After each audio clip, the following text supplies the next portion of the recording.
d'autre est comme toi, ô Dieu. Tu nous as créés à ton image. Qui d'autre est comme toi, ô Dieu. C'est un honneur de nous lever pour t'adorer.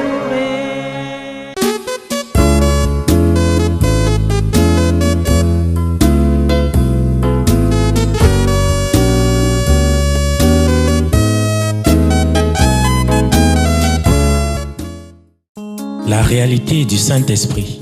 Le Saint-Esprit de Dieu est peu connu par les chrétiens parce que plusieurs ne l'ont pas encore revêtu et même pour ceux qui l'ont revêtu, il demeure un mystère.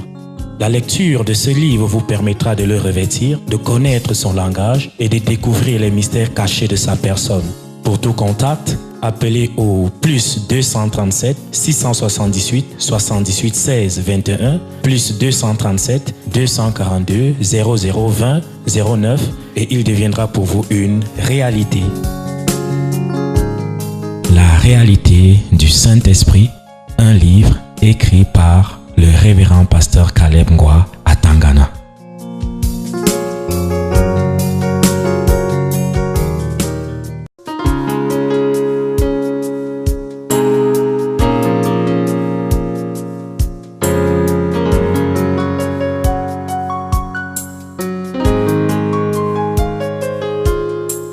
Prenons nos Bibles dans Genèse 21. Genèse 21, versets 22 à 34. En ce temps-là, Abimelech, accompagné de Picol, chef de son armée, parla ainsi à Abraham. Dieu est avec toi dans tout ce que tu fais. Jure-moi maintenant ici, par le nom de Dieu, que tu ne tromperas ni moi, ni mes enfants, ni mes petits-enfants, et que tu auras pour moi et le pays où tu séjournes la même bienveillance que j'ai eue pour toi. Abraham dit, je le jurerai. Mais Abraham fit des reproches à Abimelech au sujet d'un puits d'eau dont s'étaient emparés de force les serviteurs d'Abimelech. Abimelech répondit, j'ignore qui a fait cette chose-là. Tu ne m'en as point informé et moi, je ne l'apprends qu'aujourd'hui. Et Abraham prit des brebis et des bœufs qu'il donna à Abimelech et ils firent tous deux alliance. Abraham mit à part 7 jeunes brebis et Abimelech dit à Abraham, « Qu'est-ce que c'est cette jeune brebis que tu as mise à part ?» Il répondit, « Tu accepteras de ma main ces 7 brebis afin que cela me serve de témoignage que j'ai creusé ce puits.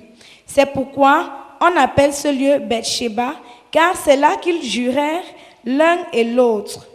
Ils firent donc alliance à Beth-Sheba.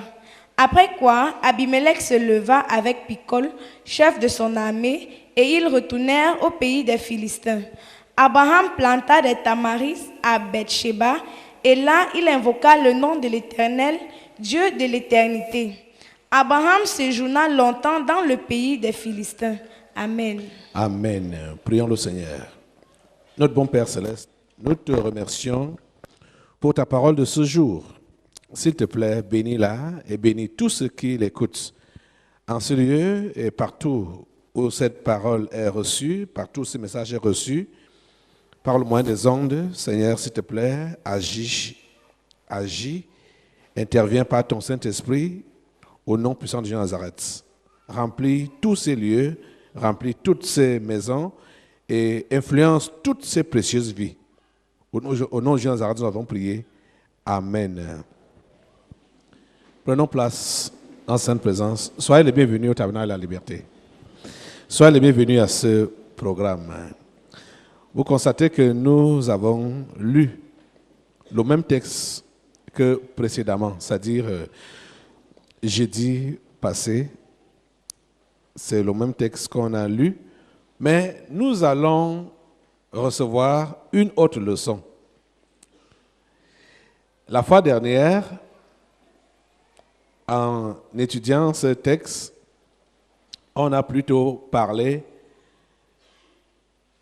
du caractère d'Abraham, comment il a eu de la patience malgré les injustices dont il a été victime. Il a eu de la patience. On a arraché son puits dans un pays désertique alors qu'il en avait vraiment besoin.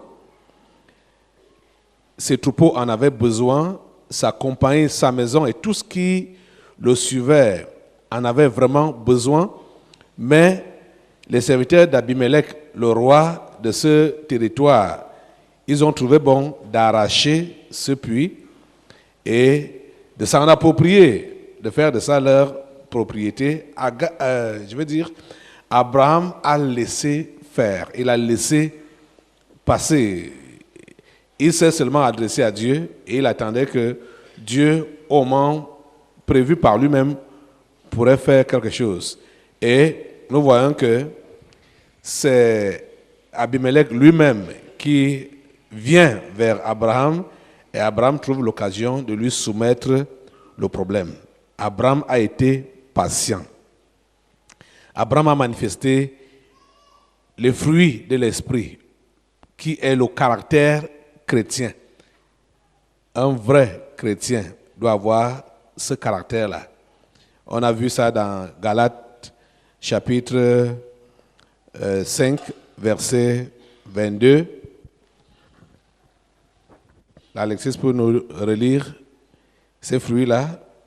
Galates 5, 22. Mais le fruit de l'esprit, c'est l'amour, la joie, la paix, la patience, la bonté, la bénignité, la fidélité, la douceur, la tempérance. Nous voyons que si Abraham n'avait pas eu ces fruits de l'esprit, il allait entamer la guerre contre Abimelech et ses gens, mais ce n'était pas dans le plan de Dieu, parce que Dieu lui avait déjà dit qu'en possédant ce territoire, ce n'est pas lui qui devait entamer la guerre, ça devait être sa descendance. Donc lui, il continue à habiter là comme un étranger. L'autre aspect que nous voulons voir aujourd'hui, toujours dans le comportement d'Abraham, ici, là, pour ceux qui ont lu, comme j'ai demandé que vous lisiez à partir du chapitre 12 de la Genèse, cette histoire d'Abraham, si vous aviez lu au chapitre 20, vous aurez compris comment Abraham a fait même pour s'installer dans ce territoire. Quand il est arrivé dans ce territoire, il disait de sa femme que c'était sa sœur. C'est-à-dire, il avait dit à Sarah de dire qu'elle est sa sœur.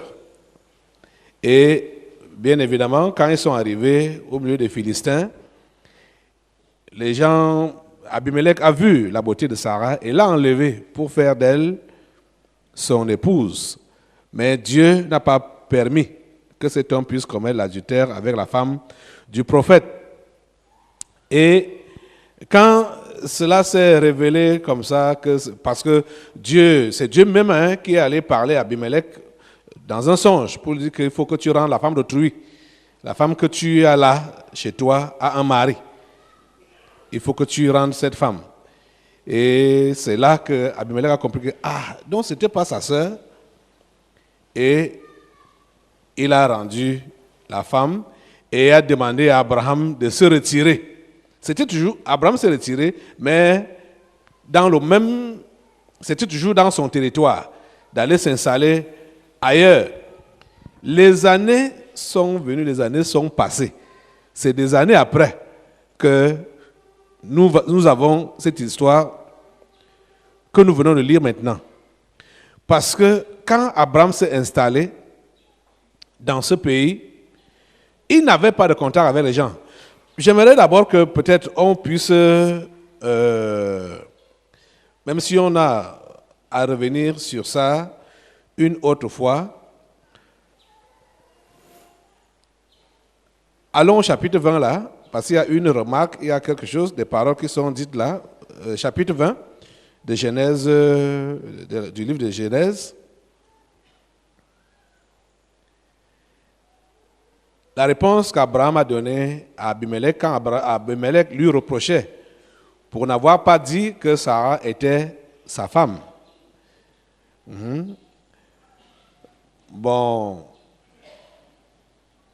commence la lecture au verset 6 de Genèse 20.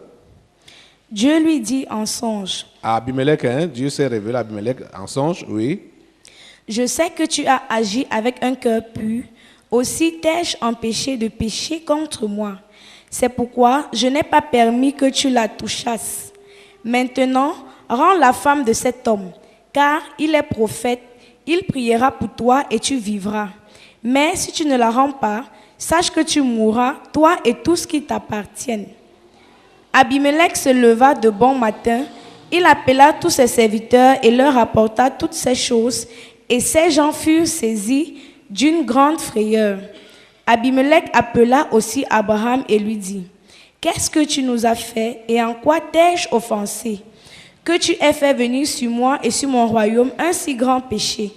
Tu as commis à mon égard des actes qui ne doivent pas se commettre. » Et Abimelech dit à Abraham, « Quelle intention avais-tu pour agir de la sorte? » Abraham répondit, « Je me disais qu'il n'y avait sans doute aucune crainte de Dieu dans ce pays et que l'on me tuerait à cause de ma femme. » C'est cette réponse d'Abraham qui est intéressante ici. Dans la foi d'Abraham, il savait qu'il a fait une expérience personnelle avec Dieu. Et Dieu l'avait déjà interpellé à plusieurs reprises avant d'arriver ici. On peut lire les paroles que Dieu lui adresse, par exemple, au chapitre 17, verset 1 du chapitre 17. Lire le verset 1 du chapitre 17. Lorsqu'Abraham fut âgé de 99 ans, l'Éternel apparut à Abraham et lui dit, « Je suis le Dieu Tout-Puissant, marche devant ma face et sois intègre. » Vous comprenez? Ça va là. Je suis le Dieu Tout-Puissant, marche devant ma face et sois intègre. Abraham savait que sa communion était personnelle avec Dieu. Abraham nous montre ici au chapitre 20 la réponse qu'il a donnée à Abimelech, qu'il ne lisait pas dans les cœurs des autres. Lui, il se contentait d'entretenir sa propre relation avec Dieu. Vous comprenez? Donc, l'histoire, Abraham n'était pas dans l'histoire d'écuménisme. Vous êtes en train de comprendre ça? La vraie foi chrétienne n'a rien à y voir avec l'écuménisme ou ce qu'on va appeler l'interconfessionnel. Vous comprenez ce que je dis là?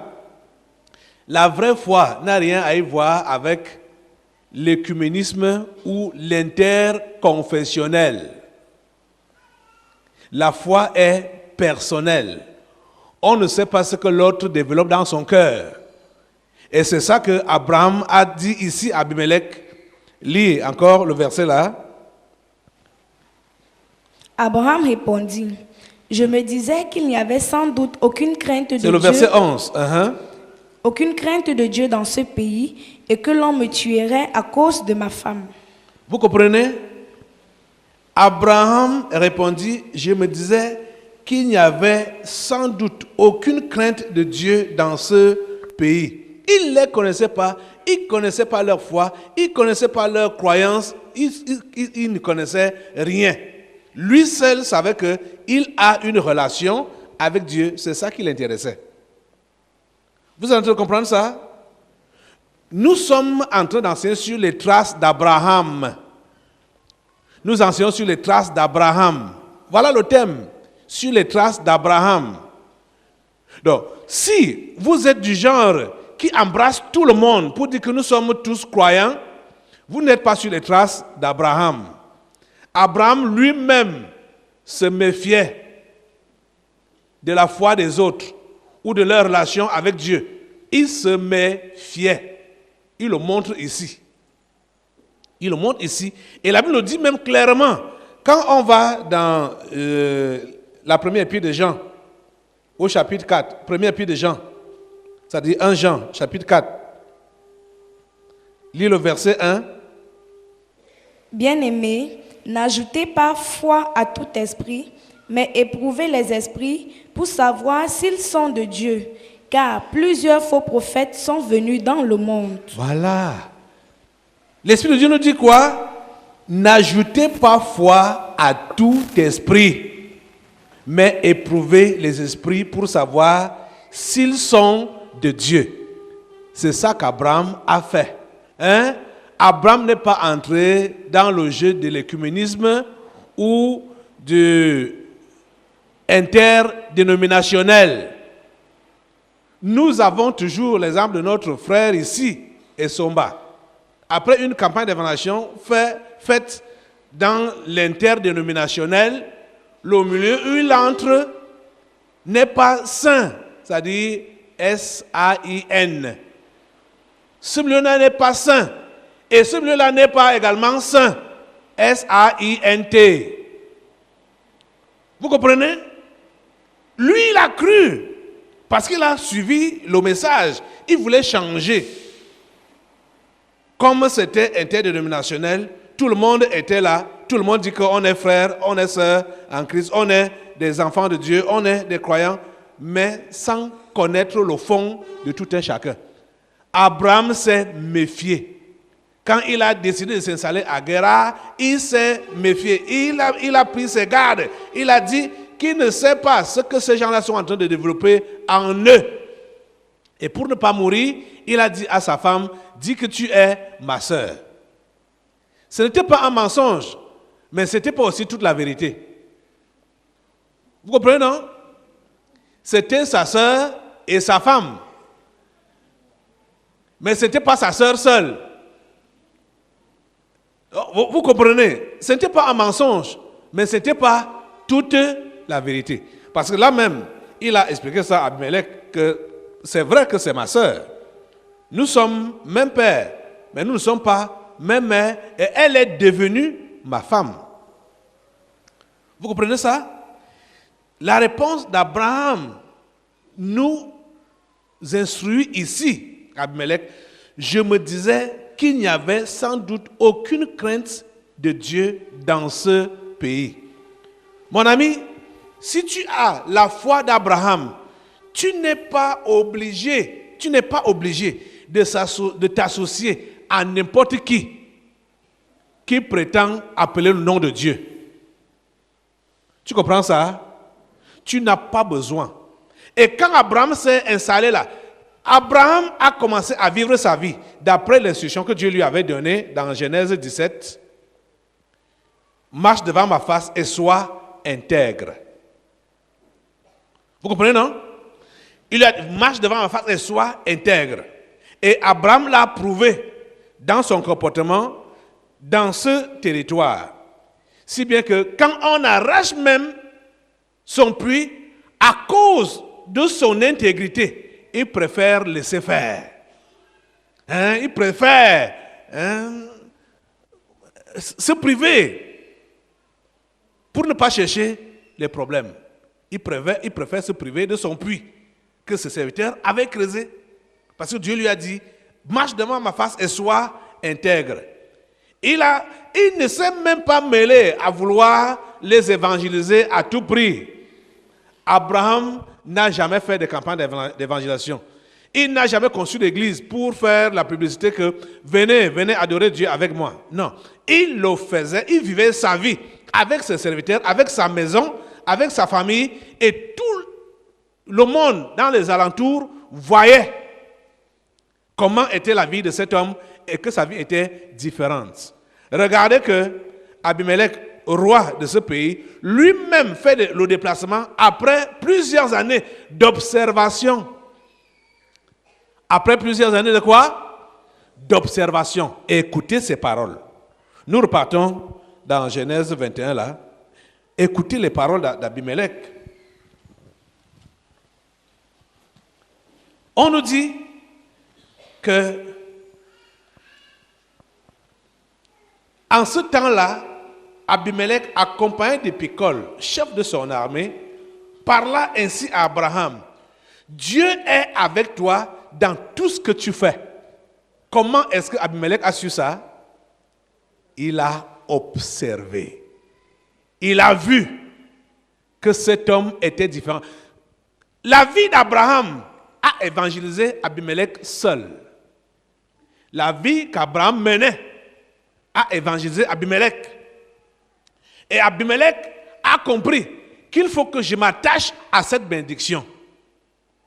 Ta vie doit attirer les païens. Comme Dieu a dit à l'un des prophètes, c'est pas Jérémie ou Esaïe, ce n'est pas à toi de retourner vers eux, c'est à eux de venir vers toi. Qu'est-ce que nous voulons tirer comme leçon? Dans ce texte, il a dit deuxième leçon. Parce que la première leçon, c'était le caractère d'Abraham, caractère chrétien. Ici, là, aujourd'hui, nous tirons une autre leçon. La vie d'Abraham était en elle seule l'évangélisation. Vous comprenez ça? Si vous avez réellement fait l'aveu pour Christ, il serait déplorable que vous puissiez encore aller vers les païens, vous en excuser. Que, j'avais fait l'erreur auparavant. Parce que voilà comment certains font. Ne pensez pas que quand vous avez cru en Jésus, vous n'aurez pas de problèmes. Au contraire, c'est le début de vos graves problèmes, de vos graves difficultés. Et quand vous avez donc déjà fait l'aveu pour Christ comme ça, là, il ne vous revient pas de rentrer chez ceux-là qui vous ont critiqué, chez ceux-là qui vous ont combattu, pour leur dire que je m'excuse de la décision que j'ai prise auparavant là. Vous êtes mes gens, on ne peut pas se séparer. Vous faites comme ça là, vous êtes en train de renier Christ. Quand vous avez déjà pris la décision pour Christ, avancez avec lui. Quel que soit ce qui vous arrive, avancez avec lui. Ne rentrez plus jamais en arrière pour aller vous excuser auprès de ceux à qui vous avez dit que vous avez cru en Jésus et ils vous ont mal parlé, ils vous ont persécuté. Vous serez en train de renier Christ. Si vous avez réellement cru en lui, avancez avec lui, quels que soient les obstacles, quelles que soient les persécutions, quels que soient les défis. Et je peux vous rassurer que pour tout ce que je viens de mentionner là, vous aurez ça multiplié. Les défis, les obstacles, les problèmes, les combats, vous aurez ça sur le chemin de la chrétienté. Mais cela ne doit pas vous amener à rentrer en arrière pour aller vous excuser auprès de vos détracteurs pour leur dire que, excusez-moi, je reviens. Ce n'est pas à toi de retourner vers eux, c'est à eux de revenir vers toi. Vous comprenez, non? Qu'est-ce qui s'est passé avec Abraham au chapitre 20?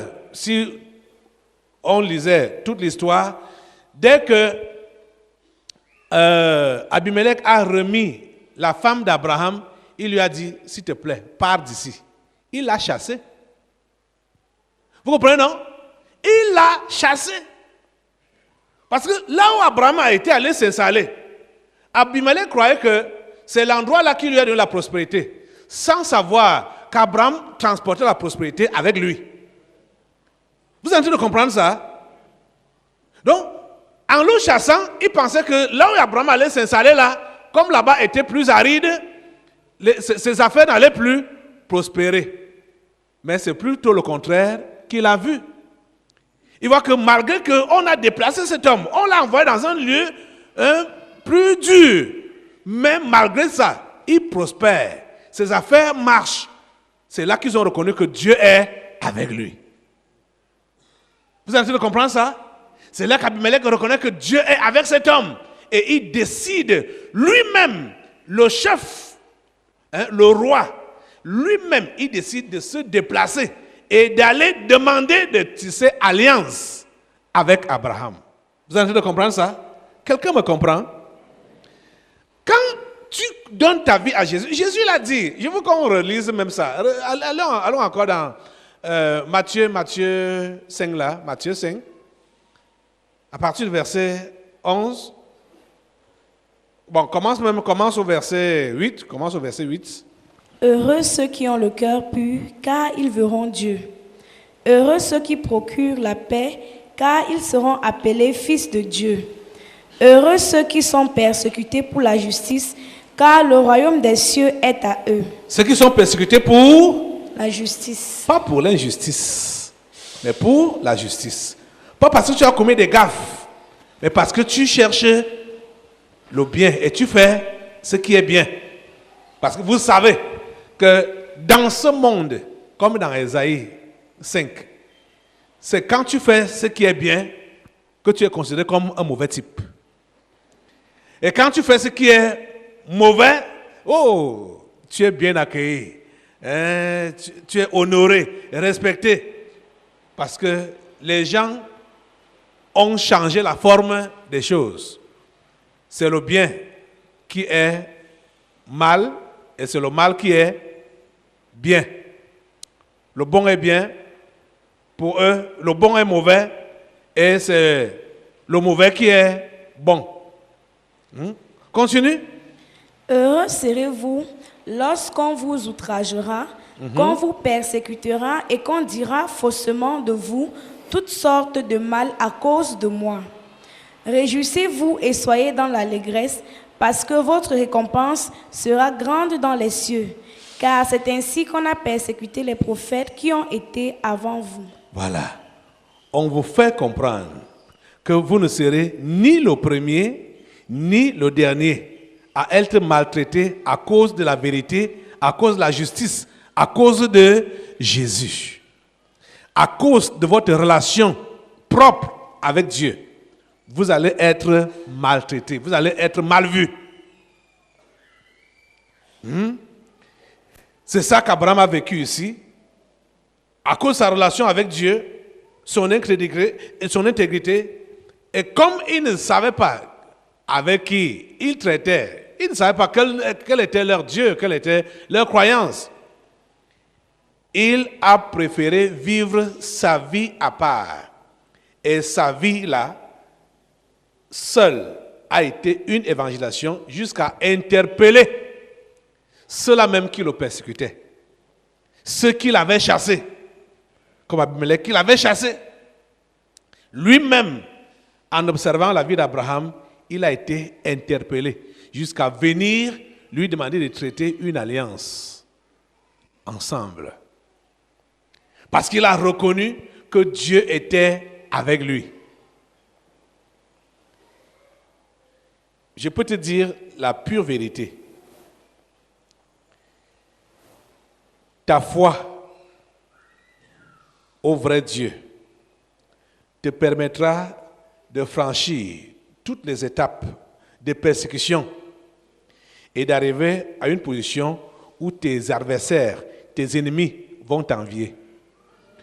Tous ne viendront pas te le confirmer, mais certains viendront te dire que c'est toi qui avais raison. Il te dit la pure vérité. Mais il ne faut pas que tu suives le nom de Jésus, que tu suives le nom du Sauveur, que après avoir même souffert pour lui, après tu rentres encore dire à ces gens-là que je m'excuse, j'avais fait un mauvais choix, je m'étais trompé. Parce qu'on a souvent l'habitude de vous dire qu'on vous a lavé la tête. Quand vous croyez en Jésus, en vrai là, on vous dit qu'on vous a lavé la tête. On vous a fait le lavage de cerveau.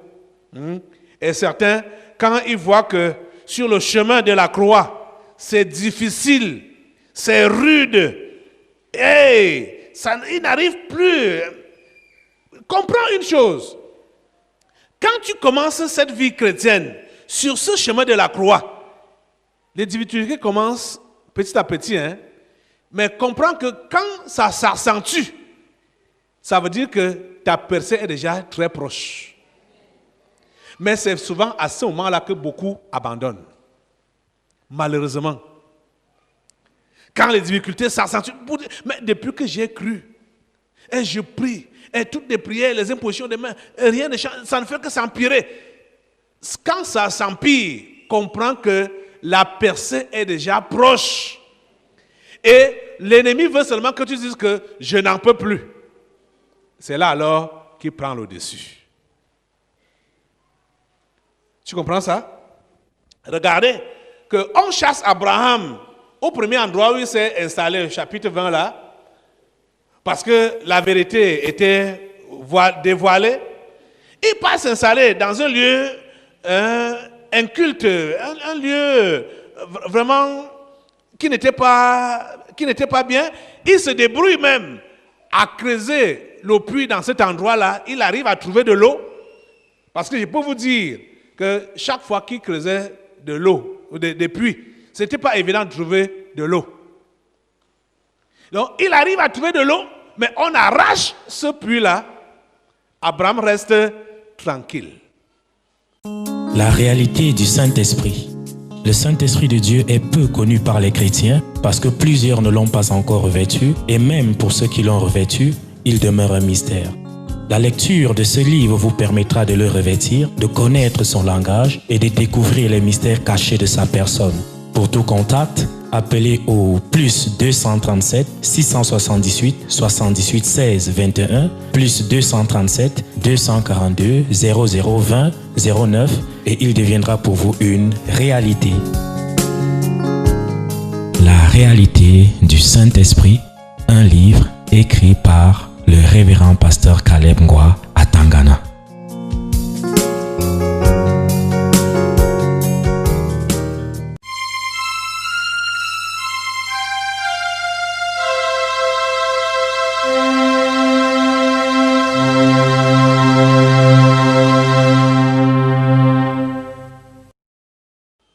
Abraham reste tranquille, il ne dit rien. Jusqu'à ce que Dieu interpelle ses ennemis, ses adversaires, pour qu'ils puissent voir que malgré même tout ce qu'on lui a fait, il ne s'est pas découragé. Dieu est toujours avec lui. Non, il faut que nous-mêmes, nous puissions nous accrocher à son Dieu. Ta persévérance, ta foi permettra que tes adversaires, tes détracteurs puissent reconnaître le vrai Dieu que tu adores. Tu n'as pas besoin de baisser les bras. Tu n'as pas besoin de te décourager. Ne tirez pas très vite des conclusions. Quand vous êtes face aux difficultés, ne tirez pas très vite des conclusions. Quand vous êtes face aux menaces, quand vous êtes face à la persécution, ne tirez pas très vite les conclusions. Tenez ferme. Vous comprenez? Tenez ferme. Ceux qui t'ont combattu là, farouchement, ils reconnaîtront que tu as un Dieu. Que le Dieu que tu adores, c'est lui qui est le véritable. Je peux vous dire que j'avais 18 ans quand mes parents m'ont dit, prends tes bagages, débrouille-toi comme tu peux. Parce que j'ai dit que je crois en Jésus. Vous comprenez, non? J'ai pris mes bagages pour aller sans savoir où j'allais. Comme Abraham, quand il dit mes bagages, un petit sac. Puisque ceux qui m'avaient même acheté comme chaussures, comme habits, ils ont repris ça. Ils ont repris là, ils ont fouillé le sac pour voir ce qui pouvait leur appartenir, ce qu'ils ont dépensé là pour acheter. Ils ont repris. Je suis sorti sans savoir, comme Abraham là, sans savoir où j'allais. Je ne les ai pas pris comme des ennemis. Je me suis mis à prier pour eux parce que je savais qu'ils ne savent pas ce qu'ils font. J'ai prié pour eux pendant 3 ans en jeûnant chaque vendredi, tous les jours, tous les vendredis, toutes les semaines. Je l'ai fait. C'est après 3 ans que j'ai eu la confirmation qu'il fallait déjà laisser, que le Saint-Esprit avait pris le contrôle. Vous comprenez ça? Depuis ce temps-là, je vous dis que j'avais 18 ans. on s'est tourné le dos. Ils m'ont tourné le dos, je leur ai tourné le dos. Hein? Et en lisant les Écritures, j'ai compris que Dieu a dit, ce n'est pas à toi de retourner vers eux, c'est à eux de revenir vers toi. Vous comprenez, non? Mais je peux vous dire que j'ai souffert, mais je n'ai jamais pris ça comme souffrance. Parce que je peux dire que j'étais à l'école. Hein? Et je savais que c'est eux qui allaient revenir vers moi pour reconnaître le Dieu que je sers. Vous comprenez ça? Les amis, vous n'avez pas, il ne faut pas souvent passer le temps avec les gens qui sont là à vous décourager tout le temps par rapport à votre foi chrétienne. Quand ils vous disent même, partez, on ne veut plus rien avoir avec vous, remerciez même Dieu. Parce qu'au moins là, vos oreilles ne vont plus entendre les choses négatives. Est-ce que vous êtes en train de comprendre? Et vous allez vous concentrer sur votre Dieu. Mais ceux parmi vous là, qui avaient prétendu que vous vous donnez à Jésus, hein, vos parents vous menacent, vous chassent, machin, tout ça là, mais après, vous n'êtes pas sérieux dans votre relation avec Dieu. C'est vous qui faites encore même très honte. C'est vous qui... Autant rentrer même là-bas à la maison et faire comme eux. Au lieu que tu prétends dire que je suis avec Dieu et tu vis autrement. Hein? Tu vis comme eux. Là, ça ne donne pas. Ça ne donne pas. La Bible nous dit et nous conseille que nous ne devons pas nous attarder dans des discussions vaines. Hein? Vous savez, quand vous êtes avec les gens, conflit avec les gens par rapport à la foi, par rapport à l'intégrité, tout le temps, ça ne peut pas vous faire évoluer. Hein? Ceux parmi vous, peut-être qui êtes mariés, et votre partenaire n'est pas croyant, je vais vous demander une chose. Mettez les tampons dans vos oreilles, les tampons spirituels là, de façon que qu'ils disent tout ce qu'ils veulent, ça ne doit pas entrer en vous. Nous avons déjà suffisamment enseigné ici, vous montrant les tactiques du serpent. Le serpent, s'il n'utilise pas la violence, il va utiliser la ruse. Quelqu'un qui n'a pas cru en Jésus et qui commence maintenant qui te combattait parce que tu as cru en Jésus, subitement cette personne commence à te flatter, à devenir gentil comme ça là. Tu dois comprendre que c'est le langage du serpent. C'est-à-dire c'est sa deuxième méthode. Hein? Comme il a vu que par la violence, ça n'a pas marché, il passe maintenant par les flatteries. Vous comprenez? Et beaucoup tombent par rapport à ça. Hein? Quand auparavant, là, mon mari ne me faisait plus rien. Maintenant, là, il commence à être gentil, machin, tout ça. Là. Il est en train de changer. Il est en train de changer. Sans donner sa vie à Jésus, il est en train de changer. C'est pour t'attirer. C'est pour t'attirer. Hein? Si quelqu'un n'a pas réellement confessé Christ en esprit et en vérité, jusque-là même, tu ne peux même pas être témoin de sa foi. Parce que tu n'es pas dans son cœur. Vous comprenez, non? On ne peut être témoin de la foi de personne. Personne. On ne peut être témoin de la foi de personne. Je vous dis la pure vérité. Vous comprenez ça? Et la Bible te le dit même clairement. Ou parce que tu n'as pas encore lu ça. Hein? Tu veux que je te dise ça? Je te lise ça? Allons dans Jérémie. Allons dans Jérémie. Vous êtes là? Allez dans Jérémie. Lisez la Bible. Hein? Lisez la Bible. Jérémie chapitre 9. Va au verset 4. Que chacun se tienne en garde contre son ami et qu'on ne se fie à aucun de ses frères.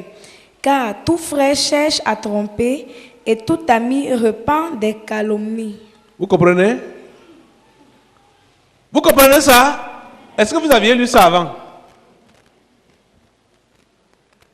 Voilà ça. Tu ne peux pas être dans son cœur. La personne va me dire, mais je crois, je me donne à Jésus, je me repens, machin. Tu ne... Hey! Oh mon Dieu. C'est là que j'aime beaucoup Jésus. Parce que vous savez qu'au temps de Jésus, ça se passait comme ça, non?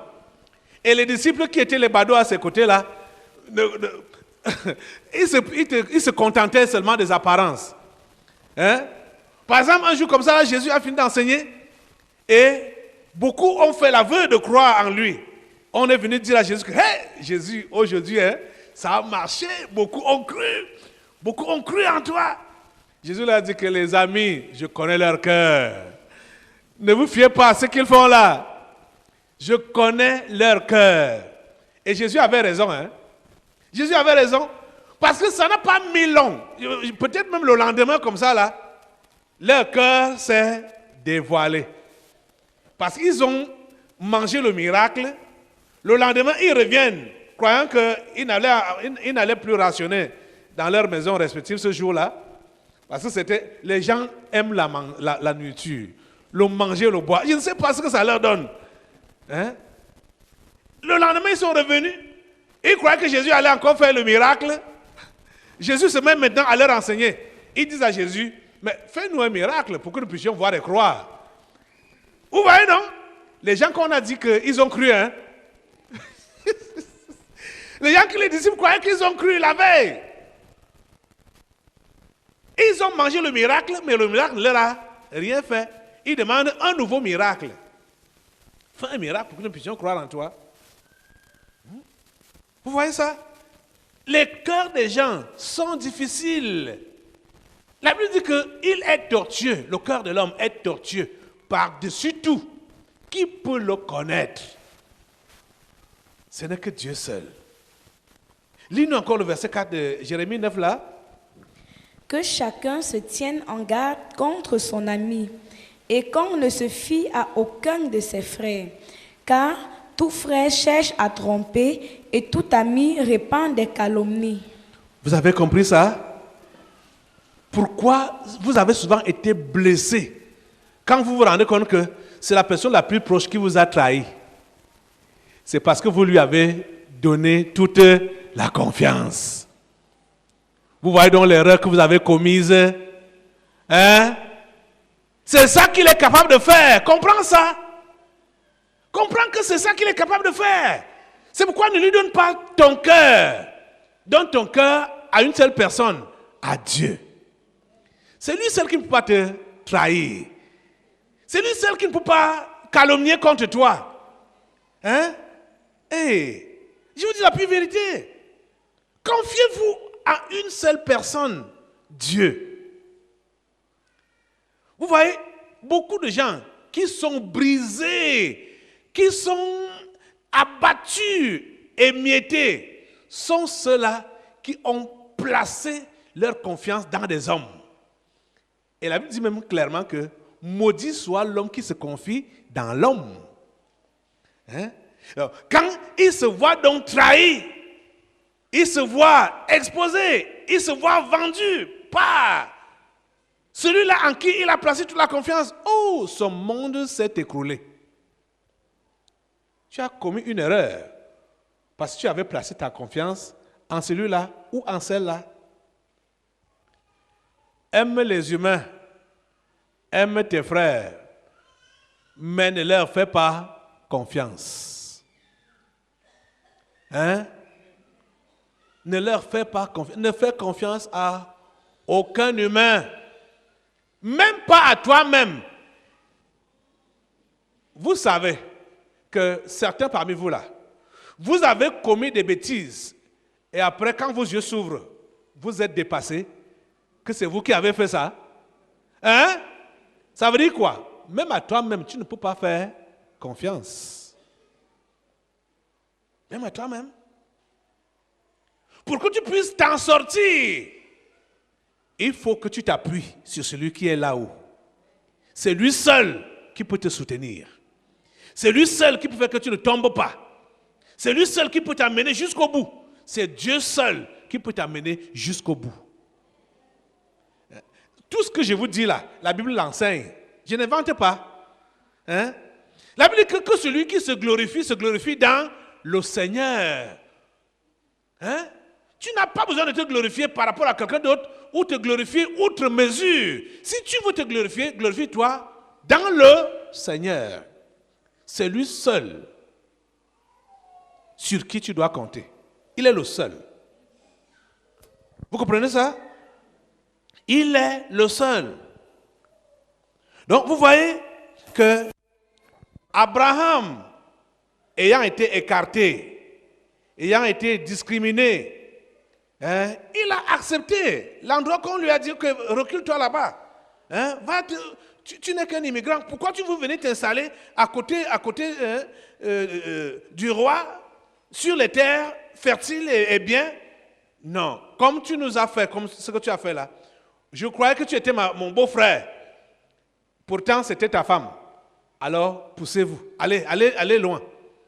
Abraham est allé, mais étant arrivé là-bas, le lieu a reconnu l'homme qu'il avait possédé. Parce que ce n'est pas le lieu qui était béni, c'est l'homme qui était béni. Un homme qui est avec Dieu n'a pas besoin des supports extérieurs. Ce n'est pas le milieu, ce n'est pas les lieux, ce n'est pas les endroits, ce n'est même pas les activités qu'il peut mener qui sont productrices ou promotrices. C'est lui. C'est lui qui porte la bénédiction. Ça veut dire quoi? Il peut entreprendre n'importe quoi et réussir. Parce que c'est lui qui porte la bénédiction. Il peut aller s'installer dans n'importe quel endroit et prospérer. Pourquoi? Parce que c'est lui qui porte la bénédiction. Ce n'est pas les milieux là qui portent la bénédiction, c'est lui qui porte la bénédiction. Dieu a dit à Abraham, pour commencer, que toutes les nations de la terre seront bénies en toi. La bénédiction est dans la personne qui est avec Dieu et non dans les personnes qui le côtoient ou qui la côtoient. Vous comprenez, non? Et non dans les lieux qu'il fréquente. La bénédiction est avec la personne qui est avec Dieu. Et c'est à partir de lui que son entourage est béni. Les lieux qu'il fréquente sont bénis. Tout ce qu'il peut faire est béni. Parce que c'est lui qui transporte la bénédiction. Quelqu'un est en train de comprendre? Sur les traces d'Abraham, notre Père à tous. Nous devons donc comprendre, pour la leçon d'aujourd'hui, pas de conformisme, pas d'écuménisme, pas d'interdénominationnel, pas de mélange. Parce qu'en fait, qu'est-ce que Abraham nous montre ici là? Il ne s'est pas compromis. Donc, parce que quand il y a tous ces mélanges-là, l'autre va te dire que non, chez nous on fait ceci, chez nous on fait cela. Ah, est-ce que c'est ça que Dieu a demandé de faire? Hein? Vous êtes en train de comprendre? Et c'est depuis le commencement qu'Abraham avait compris ça. Comme Dieu l'a appelé, Dieu a tissé une histoire personnelle avec Abraham. Et Abraham ne pouvait pas se mettre dans la place de Dieu pour lire les cœurs des gens et commencer à s'associer avec eux. Il n'a pas fait ça. Il n'a pas fait ça. Et la Bible a été claire. Quand on a lu dans Jean là, l'Esprit Saint reprend ça pour nous dire que on ne doit pas faire foi à tout esprit. Hein? Tous ces mouvements que vous allez entendre, écuméniques, ou mouvements interconfessionnels, interdénominationnels, inter-ceci, inter-cela, Dieu n'est pas là-dedans. Dieu n'est pas là-dedans. Et beaucoup se basent sur la prière que Jésus-Christ a faite dans Jean chapitre 17. Qu'il soit un. Qu'il soit un.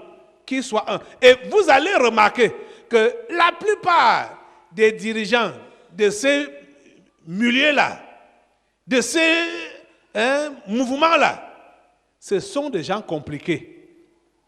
Parce que, mon Dieu, je ne comprends pas. Depuis que le monde s'est détourné de Dieu, que l'homme s'est détourné de Dieu, si vous avez les yeux ouverts, vous allez remarquer que c'est des gens compliqués qui sont souvent placés à la tête pour diriger les autres. C'est des gens compliqués. Regardez, quand le monde a commencé à se multiplier, ils avaient un même langage. Ils étaient un même peuple. Ils étaient un. Ils ont placé qui devant? Nimrod. Et Nimrod, on l'a appelé qui? Le chasseur le plus habile. Chasseur de quoi? Vous-même, vous pouvez penser que si c'était un chasseur simple là, des animaux là, sauvages, un chasseur vaut quoi? Devant vous. Hein? Vous avez déjà vu leur habillement? Hein? Les chasseurs. Hein? Si c'est un chasseur simple là, normal, traditionnel, chasseur de gibier, des bêtes sauvages là. Mais la Bible nous dit qu'il était un vaillant chasseur. Ça veut dire quoi? C'était le plus habile à récupérer les étoiles. Nimrod, il était le plus habile à récupérer les étoiles. Vous pensez que tous les gens qu'il a mis autour de lui pour construire la tour de Babel, c'était des voyous comme ça là? Il repérait qui était capable de faire quoi. Et c'est lui qui mettait à côté de lui pour le projet de la construction de la tour de Babel. C'est comme ça qu'il a repéré toutes ces étoiles. Vous pouvez imaginer qu'ils ont eu un projet qui était faisable. Parce que quand Dieu a entendu la nouvelle, Dieu est descendu. La Bible dit que Dieu a fait la remarque pour dire que voici ce qu'ils ont entrepris. Ils ont un seul langage. Ils sont un seul peuple. Descendons et confondons leur langage pour qu'ils n'arrivent pas à accomplir ce qu'ils ont prévu là. Ça veut dire quoi? Ils étaient capables de le faire. C'est-à-dire construire une maison implantée au sol et dont le sommet touche le ciel. C'était leur projet. Ouais. Depuis cette époque-là, ou depuis tous ces gens-là, vous allez voir, la plupart des gens qui dirigent des associations, des sociétés, des groupes, tout ça là, c'est des gens compliqués. Et vous voyez, quand ils repèrent des gens, ils prennent et des gens qui sont moins compliqués que eux, donc qui peuvent assujettir, et d'autres qui vont travailler pour eux. Donc ceux qui ont réellement les étoiles. Parce qu'en réalité, le sorcier n'est pas sage. Le sorcier n'est pas sage. Parce que le diable n'est pas sage. Vous comprenez, non? Donc, ils profitent de la sagesse des simples pour faire leurs choses. Donc, ils vont donc prendre les simples, et c'est les simples qui vont travailler pour eux, en utilisant leur intelligence, en utilisant leur étoile. Partout.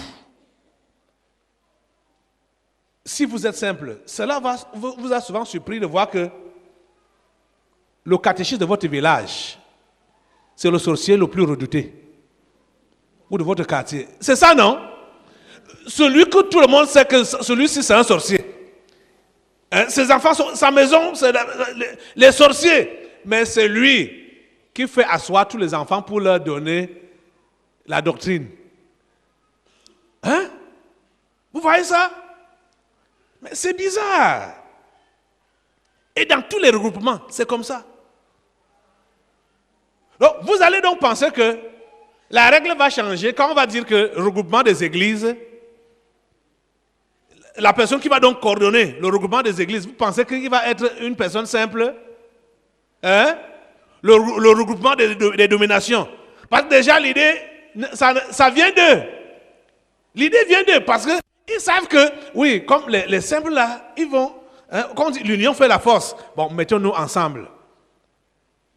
Et les simples vont venir et on va seulement les dépouiller.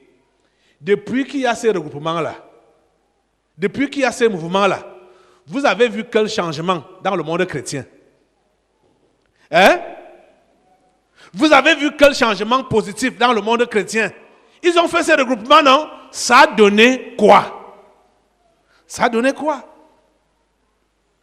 Parce que tout ce qui sont dedans là, c'est chacun qui est son genre.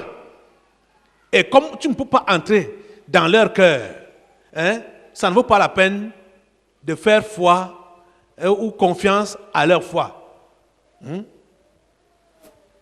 La Bible a été claire. Relis-nous le premier verset de 1 Jean 4 là. La Bible a été claire. Vas-y. Bien-aimés, n'ajoutez pas foi à tout esprit. N'ajoutez pas foi à tout esprit. Abraham est notre père à tous. Par rapport à quoi? Par rapport à quoi? Par rapport à sa foi. Par rapport à sa foi. Et la Bible dit quoi? Bien-aimés, n'ajoutez pas foi. Donc, ne leur empruntez pas la foi. Ou ne leur prêtez pas la foi. Ceux qui n'ont pas là, il ne faut pas que vous leur donniez ça. Ce n'est pas à vous de leur donner ça. Vas-y. Bien-aimés, n'ajoutez pas foi à tout esprit, mais éprouvez les esprits pour savoir s'ils sont de Dieu, car plusieurs faux prophètes sont venus dans le monde. Et comment les éprouver? Abraham a fait un petit test à Abimelech. Dès qu'il est arrivé, regardez, toutes les femmes qu'il y avait dans son pays, ce n'est que la vieille Sarah qu'il a vue pour ajouter dans sa basse-cour. Hein? Abraham l'a éprouvé là, et Abimelech est tombé, que c'était un coureur de jupons. Il ne pouvait pas laisser passer les belles femmes, parce que la Bible qualifie Sarah de très belle. Oh. La Bible dit qu'il faut les éprouver. Il ne faut pas ajouter foi à tout esprit. Il faut les éprouver, il faut les tester pour voir s'ils sont de Dieu ou pas. Voilà ce qui s'est passé ici. Abraham a décidé de vivre sa vie à part. On l'a chassé, là où il était d'abord installé. On l'a reculé, on l'a fait reculer pour aller prendre une terre inculte. Mais Dieu qu'il avait choisi était avec lui. Et comme il a continué à prospérer, d'après les paroles de Dieu sur lui, Abimelech a vu ça. Abimelech s'est approché et lui a dit, traitons une alliance. Je reconnais que ton Dieu vit. Ma prière est que les gens reconnaissent que ton Dieu vit. Ne déçois pas ton Dieu. Ne déçois pas le Père de notre Seigneur Jésus-Christ. Hein? Ils doivent reconnaître que ton Dieu vit. Même si tu passes par quoi pour le moment, ne désarme pas. Ne baisse pas les bras. Tu comprends, non? Tiens ferme. Il y aura des épreuves, ça c'est clair. C'est parce que vous oubliez rapidement les conseils de Jésus, les paroles de Jésus. Il y aura des épreuves, il y aura des combats, mais tenez ferme jusqu'à ce que tes adversaires, tes détracteurs puissent reconnaître que c'est toi qui avais fait le bon choix. Et qu'ils décident de venir traiter alliance avec toi. Une alliance de paix. C'est ça que Abimelech voulait, que Abraham traite une alliance de paix avec lui, avec ses enfants et avec sa descendance. C'est lui-même qui est venu maintenant livrer sa descendance. Parce qu'il a remarqué que le Dieu d'Abraham était le vrai Dieu. Le Dieu d'Abraham était et est et demeure le vrai Dieu. Tu as compris ça? Donc, ne recule pas facilement. Ne recule même pas parce que tu es devant l'opposition, parce que tu es devant des menaces, parce que les choses ne vont pas pour toi, parce que tu es combattu. Ne recule pas. Ne recule pas. En demeurant ferme, ton Dieu va te faire sortir la tête haute de cette épreuve-là, de cette situation-là. Et comprends, en disant Amen parce que tu vas sortir, l'Amen là va se multiplier. Parce que dès que tu traverses une petite épreuve, une autre plus grande va encore se présenter devant toi. Une autre épreuve plus grande va se présenter devant toi. Et sois prêt à tenir toujours ferme. Et tu vas t'en sortir. C'est jusqu'au bout. C'est jusqu'au bout. Allons dans 1 Pierre. 1 Pierre chapitre 4. Ainsi donc, Christ ayant souffert dans la chair, vous aussi, armez-vous de la même pensée. Car celui qui a souffert dans la chair en a fini avec le péché. Reprends encore ça. Ainsi donc, Christ ayant souffert dans la chair, vous aussi, armez-vous de la même pensée. Vous devez vous armer de quelle pensée? Vous devez vous armer de quelle pensée? Quelle pensée? Vous ne finissez pas. La souffrance dans la chair. La chair. Hein? Parce que c'est dans cette chair-là, c'est à cette chair-là que vous voulez donner le bien-être. Hein? La bonne vie. Oh, le pays où coule le lait et le miel. Parce que vous êtes entré en Canaan. Quand vous avez donné votre vie à Jésus, vous croyez que vous êtes entré en Canaan. La fausse conception qu'on vous a donnée de Canaan auparavant là. Je crois que cela a déjà été balayé de votre tête. La fausse conception de Canaan. Canaan, c'est le monde qu'on doit posséder pour Jésus. Ce n'est pas ce qu'on vous a dit là, que le paradis, on vous a donné l'idée du paradis, hein, du bien-être, l'abondance et consorts. Ce n'est pas ça. Canaan, c'est le monde que tu dois posséder pour Jésus. Parce que pour posséder ce monde, c'est dans la guerre. Dans la guerre. Armez-vous de la même pensée. Christ a souffert dans la chair. Armez-vous de la même pensée. Armez-vous de la même pensée. Armez-vous de la même pensée. Si vous ne mettez pas les armes dans vos pensées par rapport à la souffrance, quand elle va venir, elle va vous vaincre parce que vous n'aurez rien à combattre contre elle. Vous comprenez, non? C'est la raison pour laquelle chacun doit être armé dans sa pensée contre la souffrance, en sachant que tout peut arriver à un chrétien, à un enfant de Dieu, à quelqu'un qui est rempli du Saint-Esprit, qui parle en langue et qui fait les miracles, que tout peut lui arriver. Quand tu es armé de cette pensée-là, tu ne seras pas abattu dès que ce qui est négatif t'arrive. Tu ne seras pas abattu. Tu ne seras pas démoralisé. Quand ce qui est négatif t'arrive, parce que tu étais déjà préparé moralement dans ta pensée que n'importe quoi peut m'arriver. Pas que va t'arriver, mais peut t'arriver. N'importe quoi.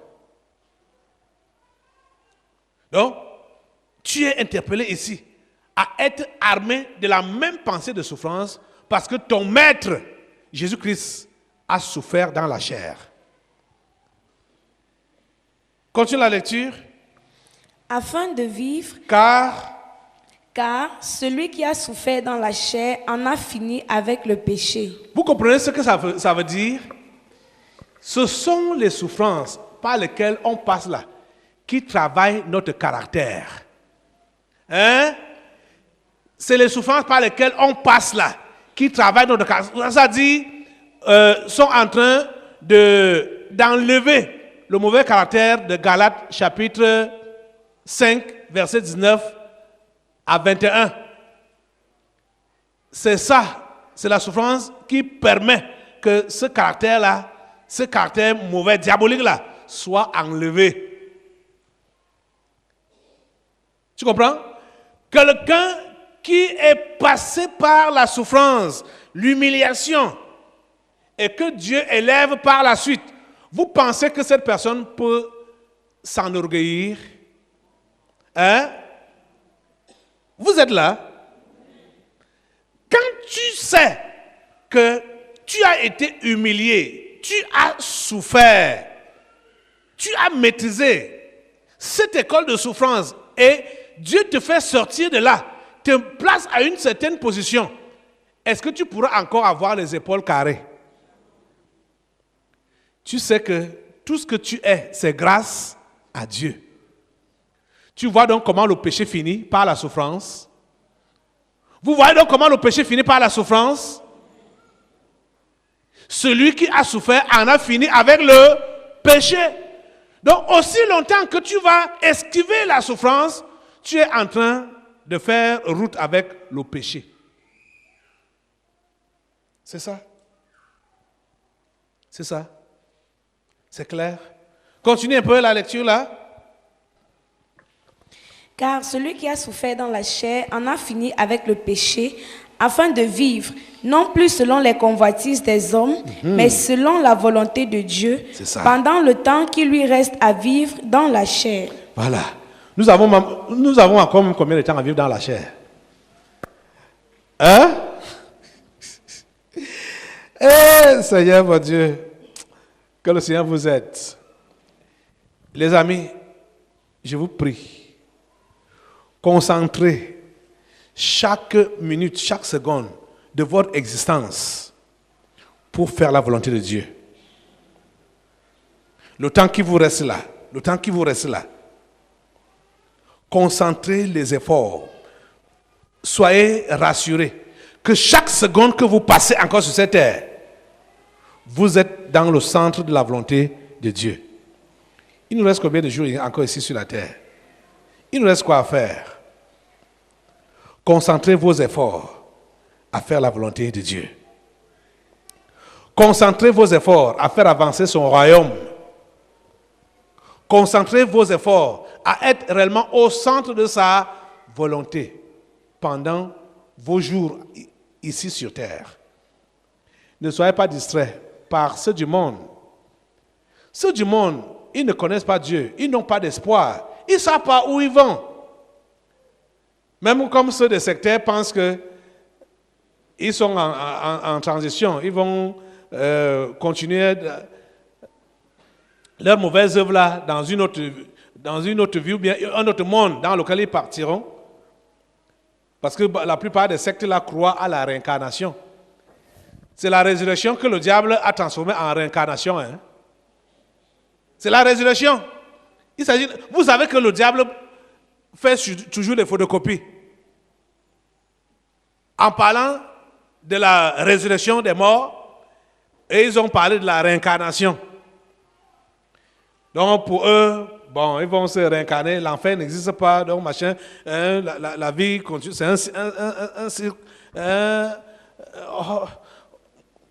Ça finit, ça recommence, ça finit, ça recommence, ça finit, ça recommence. Donc quand tu es encore ici, sur cette terre, tu dois vivre ton maximum.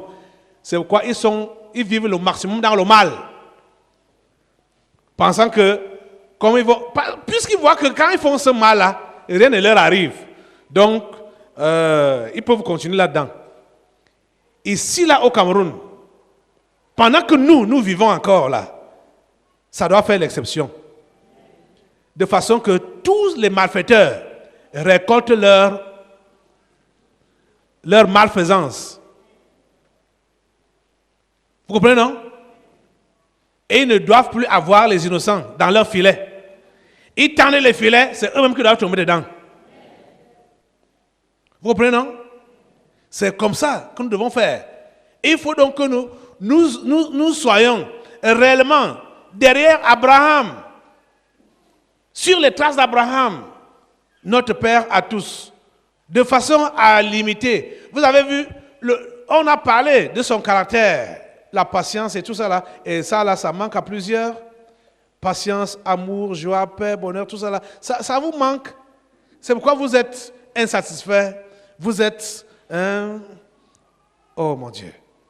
Que le Seigneur vous aide. Que le Seigneur vous aide. Et aujourd'hui, comprenez que vivez votre vie avec Dieu, sans vous occuper des autres. Concentrez-vous sur ce qu'il vous a dit de faire. Vous allez prospérer là-dedans. Et ce sont ceux-là qui vous ont critiqué, qui vous ont combattu, eux-mêmes qui vont revenir vers vous pour chercher la paix. Ce n'est pas à vous de retourner vers eux, c'est à eux de venir vers vous. Amen. Tu as compris ça? Tu vas aller sur les traces d'Abraham. Abimelech et Picol vont venir te voir pour faire la paix avec toi. C'est eux qui doivent venir s'excuser. C'est eux qui doivent venir reconnaître que c'est toi qui as le vrai Dieu. Soyez connectés au concret du surnaturel avec le révérend Caleb Ngouatangana. Sur Afrique Plus, tous les dimanches à partir de 8h00. Le concret du surnaturel. Ramenez vos cœurs à votre Créateur, la guérison de votre corps et la délivrance des esprits familiers avec le révérend Caleb Ngouatangana.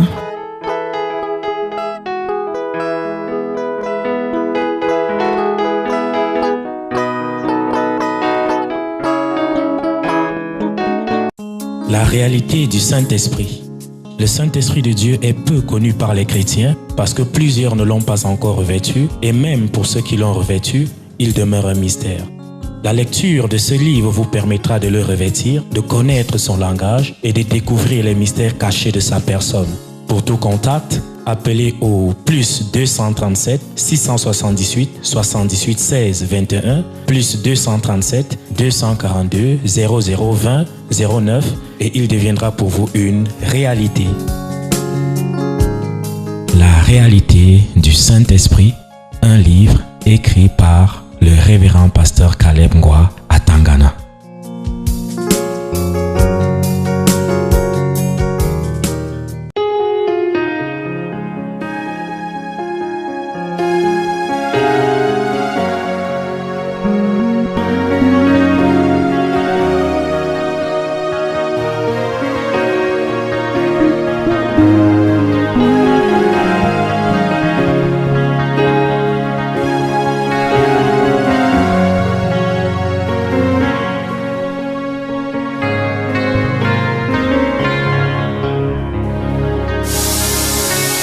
Qui d'autre est comme toi, ô Dieu? Tu nous as créés à ton image.